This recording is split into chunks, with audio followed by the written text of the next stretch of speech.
Welcome students, welcome to AIR Gurukul. My name is Rohit Srivastava और इस session में हम लोग यूनिफॉर्म सर्कुलर मोशन का V is equal to R omega concept discuss करेंगे। ओके, तो लेट्स बिगिन द सेशन। तो हमने इतना जाना हुआ है कि angular velocity omega D theta by D T होता है। ठीक है, एंगुलर डिस्प्लेसमेंट क्या होता है? मान लो ये रेडियस r है, इसने थीटा एंगल कवर किया, ठीक है, और आर्क लेंथ s कवर हुआ उसी दौरान, ये सेंटर O है। तो ओमेगा क्या होता है? Rate of change of angular displacement with respect to time. ये थीटा तेजी से भी चेंज हो सकता है, धीमे धीमे भी चेंज हो सकता है टाइम के रिस्पेक्ट में, इसीलिए ओमेगा की वैल्यू अलग अलग आ सकती है depending upon how fast it is changing with respect to time. तो अब देखो ये फॉर्मूला तो क्लियर है, लेकिन एक चीज और तुम्हें बताई गई है कि थीटा इज इक्वल टू क्या होता है? एस बाई आर होता है। क्या? Arc length by radius. ठीक है, जिसमें अगर हम लोग ये थीटा की वैल्यू उठा के यहां रख दें तो क्या बन जाएगा? D by D T into S by R. Okay, तो अब देखो यहां पर क्या रेडियस चेंज हो रहा है थीटा चेंज होने के साथ? नहीं, रेडियस कांस्टेंट है। यहां भी अगर पहुंच गया तो रेडियस वही रहेगा, यहां भी आर है, यहां भी आर है, रेडियस कहीं भी चेंज नहीं हो रहा, तो रेडियस इज ए कांस्टेंट, तो उसको बाहर निकाल लो। और एस की वैल्यू चेंज हो रही है, यू कैन सी एस यहां पे इतना है, यहां से यहां पहुंचा एस बदल जाएगा, और आगे जाएगा तो एस और बदल जाएगा, तो S is changing with time, right? तो उसके लिए हम लोग D S by D T लिखेंगे। ओके, अच्छा, अब देखो D S by D T क्या होगा? ये डिस्प्लेसमेंट टाइम के साथ कैसे चेंज हो रहा है, वो क्या देता था? वेलोसिटी देता था, क्योंकि वेलोसिटी ही तो D S by D T होता है, rate of change of displacement. तो ये कौन सी वेलोसिटी दे रहा है? टेंजेंशियल वेलोसिटी दे रहा है। इस पॉइंट पे ये टेंजेंट, इस पॉइंट पे ये टेंजेंट, इस पॉइंट पे ये टेंजेंट, ठीक है। तो D S by D T ये वेलोसिटी दे रहा है, दिस वन। तो हम लोग क्या लिख सकते हैं? इसके जगह v लिख दिया अपॉन में r, यही ओमेगा हो गया, और यहीं से ही फॉर्मूला आता है v is equal to R omega.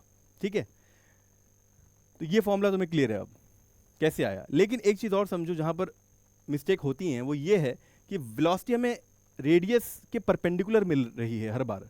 ये देखो ये एंगल 90 डिग्री का है, यहाँ भी रेडियस और वेलोसिटी के बीच में एंगल 90 डिग्री का है, यहाँ भी रेडियस और वेलोसिटी के बीच में एंगल 90 डिग्री का है।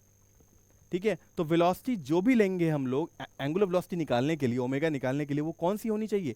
रेडियस के परपेंडिकुलर होनी चाहिए, v परपेंडिकुलर होना चाहिए। बच्चे यहाँ पर कभी कभी वेलोसिटी का दूसरा कोई कंपोनेंट ले लेते हैं और वो रख देते हैं यहाँ पर न्यूमरेटर में, और रेडियस से डिवाइड कर देते हैं, और फिर ओमेगा निकालने की कोशिश करते हैं, तो आंसर गलत आएगा उसमें। ठीक है, तो आई होप कि ये कॉन्सेप्ट तुम्हें क्लियर हुआ। इसके अलावा एक कॉन्सेप्ट और है जिसमें वेक्टर फॉर्म में हमें पूछा जाता है कभी कभी। तो याद रखना, वेलोसिटी भी एक वेक्टर क्वांटिटी है, ओमेगा भी वेक्टर क्वांटिटी है, राइट? और आर तो वेक्टर क्वांटिटी होती ही है सेंटर से बाहर की ओर। तो जब भी रेडियस वेक्टर का और ओमेगा जो कि एक्सियल वेक्टर होता है, इनका क्रॉस प्रोडक्ट लोगे तो वेलोसिटी वेक्टर के बराबर ही आएगा। तो v is equal to R cross omega होता है। ठीक है, इसे भी ध्यान में रखना है। अब एक क्वेश्चन सॉल्व करते हैं, उससे और क्लियरिटी बढ़ेगी।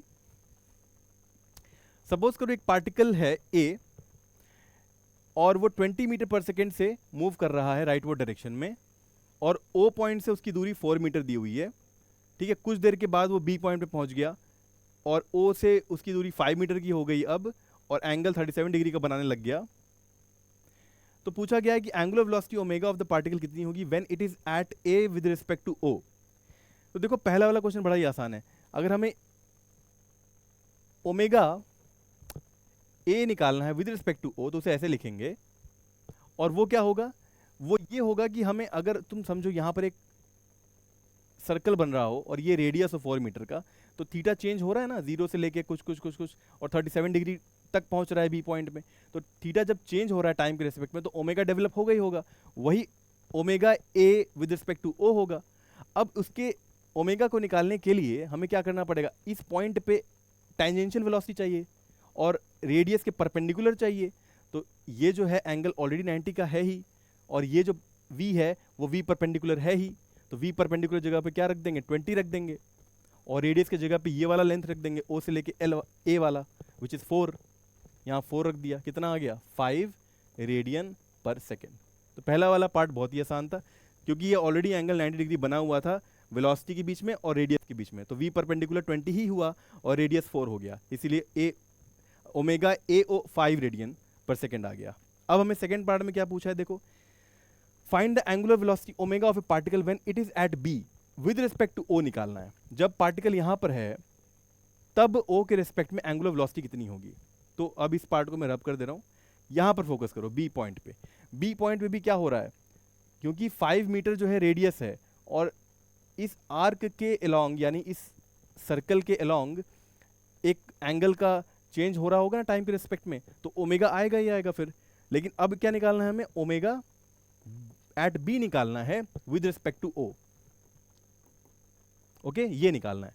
तो हमें क्या चाहिए, v परपेंडिकुलर चाहिए यहां पे, और रेडियस क्या होगा, ये वाला लेंथ होगा ओबी लेंथ। ओके, और v परपेंडिकुलर कहां पे होगा, ओबी के परपेंडिकुलर, यानी कि कुछ ये वाला डायरेक्शन चाहिए हमें। ठीक है, तो अब ये वेलोसिटी हमें चाहिए, राइट, बिकॉज यही जो है 90 डिग्री का एंगल बना रहा है रेडियस से। रेडियस कितना है, 5 है। अच्छा, तो क्या करेंगे, कंपोनेंट लेना पड़ेगा इस 20 का समहाउ। देखो कैसे कर सकते हैं, थोड़ा ज्योमेट्री लगाओ। अगर ये लाइन खींचो यहाँ पे, ये 37 डिग्री है और इसको थोड़ा एक्सटेंड करो आगे की ओर, तो ये भी 37 डिग्री होगा ना। देखो ये 37 है तो ये भी 37 हो गया। अच्छा, और ये कितना हो जाएगा फिर, 53 हो जाएगा। तो 20, ये 20 था, 20 का दो कंपोनेंट आएगा, एक 20 cos 53 और एक इस तरफ आएगा 20 sin 53, है ना। और हमें 20 sin 53 वाला ही कंपोनेंट चाहिए, राइट, यही v परपेंडिकुलर होगा।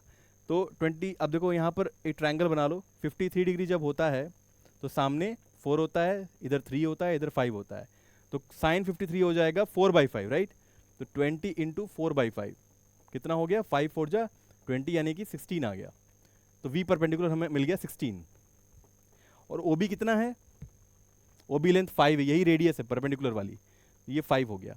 तो इस बार आंसर आ गया 16/5 रेडियन पर सेकेंड। ओके, हमें इस कंपोनेंट वाले वेलोसिटी से कोई मतलब नहीं था, रेडियल वाले हमें चाहिए था v perpendicular which is 20 sin 53। sin 53 की वैल्यू है perpendicular upon hypotenuse which is 4/5। Solve किया, 5 4 20, 4 4 16 हो गया, 16/5। I hope it is clear to you. आगे बढ़ते हैं। अब देखो यहां पर भी हमें क्या निकालना है, ओमेगा एट बी निकालना है विद रिस्पेक्ट टू ए। तो अगेन यहां पर क्या करेंगे हम लोग, वेलोसिटी वैसे 10 मीटर पर सेकेंड की तरफ है, इस तरफ 37 डिग्री का एंगल बना रही है, लेकिन हमें चाहिए कैसी कंपोनेंट, ये वाला कंपोनेंट चाहिए ना, बिकॉज रेडियस तुम देखो, रेडियस वेक्टर 4 मीटर का जो है वो ये नंबर बना रहा है, ये 4 मीटर का है। तो देखो 10 का हमने जब cos 37 किया तो ये वाला कंपोनेंट आया, ये वाला किया तो 10 sin 37 आया, है ना। अच्छा, अब ट्रायंगल बना लो, ये 37 जब होता है तो सामने वाला 3 होता है, ये 4 होता है, ये 5 होता है, तो sin 37 हो जाएगा 3/5। तो आ गया 10 इंटू 3/5 विच इज 6, राइट, 5 2 10, 3 6। तो हमें जो v परपेंडिकुलर मिला अपॉन में 4 करना पड़ेगा ना, रेडियस 4 है, v परपेंडिकुलर 6 मिला, 6/4 यानी कि 3/2 रेडियन पर सेकेंड। समझ में आया, रेडियस 4 था और v परपेंडिकुलर कितना है, ये वाला कंपोनेंट है विच इज 6, तो 6/4 कर दिया हमने, 3/2 रेडियन पर सेकेंड आ गया। ओके, आगे बढ़ते हैं।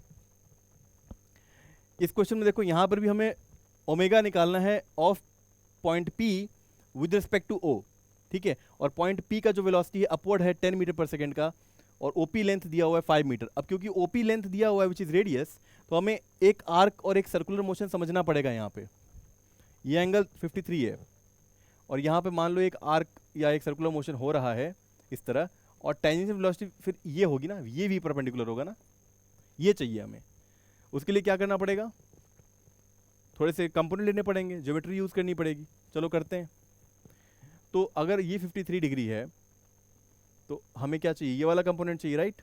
ओके, क्या कर सकते हैं, अगर तुम देखो ये 53 है, ये भी 53 होगा, ये 37 हो जाएगा, और ये भी फिर 53 हो जाएगा, 53। तो 10 का दो कंपोनेंट आएगा, एक ये और एक रेडियल आ जाएगा। तो 10 हमें क्या चाहिए, cos 53 चाहिए, ये हो जाएगा 10 sin 53। ओके, तो ट्रायंगल बना लो। ट्रायंगल कह रहा है ये अगर 53 होता है तो सामने वाला 4 होता है, ये 3 होता है, ये 5 होता है, तो cos 53 की वैल्यू आ गई 3/5, राइट। तो ये कंपोनेंट आया 10 into 3/5 which is 5 to the 10 6 आ गया। तो v perpendicular by R formula होता है, v परपेंडिकुलर है 6 और रेडियस है 5, 6/5 रेडियन पर second. Okay, so I hope this question is clear to you, कैसे हमने ओमेगा ऑफ p निकाला विद रिस्पेक्ट टू o। ठीक है, आगे बढ़ते हैं। नाउ एक प्रोजेक्टाइल दिया हुआ है, एक पार्टिकल को o पॉइंट से फेंका गया 10 मीटर पर सेकेंड से 30 डिग्री के एंगल पे, और उसने रेंज कवर किया r का जमीन को हिट करने से पहले। तो पूछा गया है find omega with respect to o just before hitting the ground. तो देखो एक चीज समझो, जब हिट कर रहा है ग्राउंड से जस्ट पहले चाहिए, यानी कि हमें जब यहाँ हिट कर रहा होगा तो ऐसे कुछ वेलोसिटी हो रही होगी इसकी, करेक्ट। और वो वेलोसिटी के दो कंपोनेंट होंगे, एक इस डायरेक्शन में और एक इस डायरेक्शन में। तो हमें कौन सा वेलोसिटी चाहिए? ये वाला वेलोसिटी चाहिए ना, v परपेंडिकुलर वाला, बिकॉज अगर सर्कुलर मोशन कंसीडर करो, इस पॉइंट पे r का खींचो ऐसे करके, तो टेंजेंशियल वेलोसिटी ये है और रेडियस ये वाला पार्ट है, रेंज, करेक्ट। तो हमें पहले v परपेंडिकुलर निकालना होगा। तो v परपेंडिकुलर देखो, अगर तुमने प्रोजेक्टाइल पढ़ा है तो 10 से अगर ये जा रहा है तो हिट भी 10 से ही करता है हॉरिजॉन्टल प्रोजेक्टाइल मोशन में, तो ये 10 हो जाता है, करेक्ट। और ये 30 डिग्री ही होगा, बिकॉज तुम देखो ये सिमेट्रिकल होता है, ये 30 डिग्री है, तो ये वाला पार्ट जो हो गया 10 साइन 30 डिग्री हो गया, और ये हो जाएगा 10 कॉस 30 डिग्री। तो हमें 10 कॉस 30 से तो कोई मतलब है नहीं, हमें मतलब 10 साइन 30 से, जिसकी वैल्यू कितनी आ जाएगी 10 into 1/2 which is 5 in the downward direction. तो v परपेंडिकुलर तो 5 आ गया, और रेडियस कितना होगा? रेडियस तो रेंज के बराबर होगा ना, ये रेंज हो गया। अब रेंज की वैल्यू निकालो, रेंज का फॉर्मूला हमें पता है क्या होता है, रेंज का फॉर्मूला होता है u square sine 2 theta upon में g। u स्क्वायर कितना हो जाएगा 100, साइन 2 थीटा हो जाएगा साइन 60 डिग्री अपॉन में 10। साइन 60 डिग्री की वैल्यू कितनी होती है 10√3/2 आ गया, यानी कि 5√3 आ गया। तो रेंज 5√3 यहाँ रख दो, तो 5/5√3 रख दिया हमने, कट कर दिया, आ गया ओमेगा 1/√3 रेडियन पर second. Okay, so I hope this session is clear to you. इसमें हमने एंगुलर वेलोसिटी निकालना सीखा अलग अलग केसेस में, and this how we come to the ending of this particular session. अगले सेशन में हम लोग यूनिफॉर्म सर्कुलर मोशन का एक नया टॉपिक लेके आएंगे। Until then keep learning and keep having fun with physics. Thank you very much.